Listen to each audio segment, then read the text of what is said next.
मुसलमानों के खिलाफ है भाजपा, इस्लाम के खिलाफ है भाजपा, ये नई लाइन टोपी शुरू करी है। ये ना करो, कोई किसी के खिलाफ नहीं है। आपसे एक सवाल पूछा जा रहा है कि आपके पास फंड्स कहां से आ रहे हैं, क्या बच्चों को पढ़ा रहे हैं, कितने टीचर हैं, कौन टीचर्स हैं, क्या तालीम दी जा रही है, ये गवर्नमेंट का हक है। देखिए, उत्तर प्रदेश में 16,000 मदरसे हैं। वो पूरे लोगों के दान से, चंदे से 5 रुपया, 10 रुपया, 100 रुपया चंदे वसूल कर कर वो मदरसा चलाते हैं। जो लोकल आदमी है ना, वो मदरसा चलाते हैं, ज़कात देकर चलाते हैं। ये निजी मदरसा है, 16,000। वो मदरसा की हालत क्या है? 1 रूम वाला मदरसा, 2 रूम वाला, 3 रूम वाला, छोटे छोटे मदरसे कस्बे में, देहातों में ही तो पूरी जगह फैले हुए हैं उत्तर प्रदेश में। वो लोगों के चंदे से चलते हैं। देखिए, लोगों के चंदे से चलने वाला मदरसा कैसा होगा? खस्ता हाल ही होगा। उधर कोई प्लेग्राउंड या कंप्यूटर फैसिलिटीज नहीं होगा ना।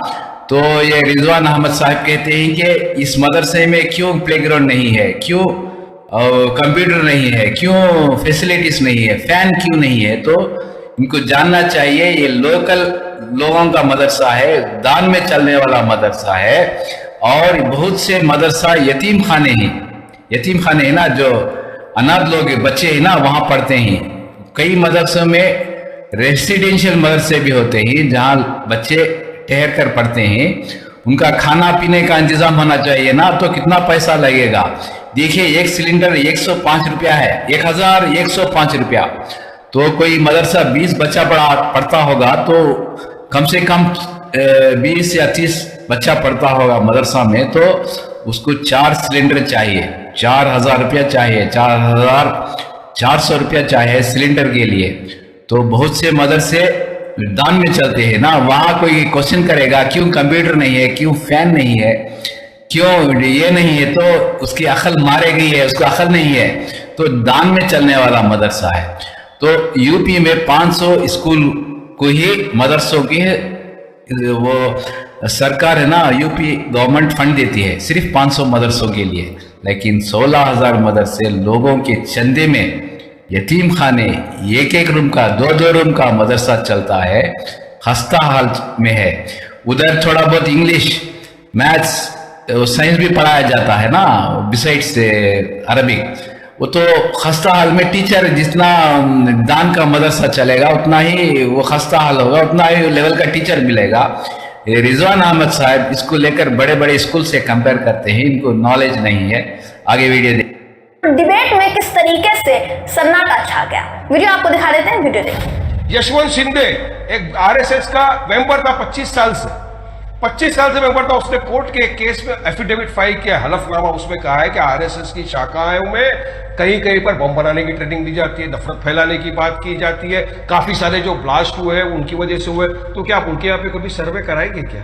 जी, तो वारिस पठान ने योगी सरकार के लिए बहुत अहम सवाल उठाया है, जिस सवाल पर गोदी अंकड़ियों से लेकर मोदी जी के समर्थक नेताओं और भाजपाइयों ने चुप्पी साधी हुई है दोस्तों।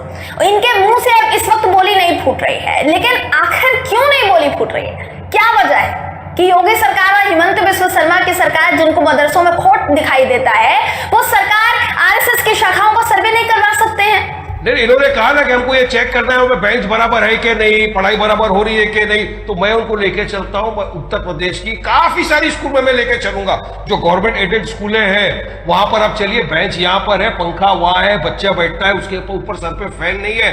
गर्ल्स जो जाती है स्कूल में 7-7 घंटा जिनको बैठना पड़ता है, अंजना जी, उनके पास टॉयलेट नहीं है। जी, तो वारिस पठान ने स्कूलों की सच्चाई बताकर रख दी। सवाल यही है कि अरे भाई, मदरसों को लेकर जो हवाला दिया जा रहा है, दलीलें दी जा रही है तरह तरह की, अब हो सकता है ना कि उसी आधुनिकीकरण की जरूरत सरकारी स्कूलों को भी हो, जो योगी सरकार के अंडर में आते हैं। क्योंकि स्कूल्स में तो आप सर्वे करवाने के बावजूद कोई बदलाव नहीं करवाते।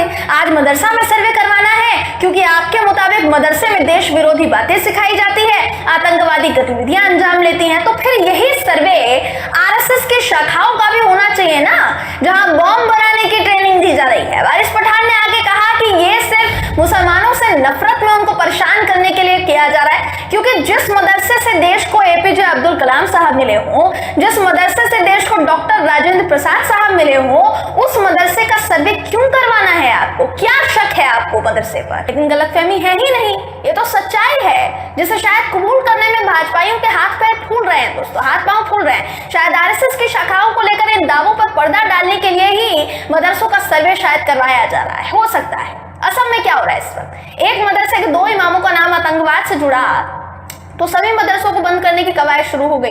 यहां तक कि आरोपों के आधार पर बुलडोजर भी चलाया जा रहा है। इसलिए सरकार को अगर ये सवाल गलत लग रहे हैं, हम तो खुलेआम कह रहे हैं, सरकार को अगर ये सवाल गलत लग रहे हैं तो उन्हें सामने आकर जवाब देना चाहिए, वरना मदरसों पर यह फैसला सिर्फ द्वेषपूर्ण भावना ही प्रतीत होगी जिसे झुटलाया नहीं जा सकता है।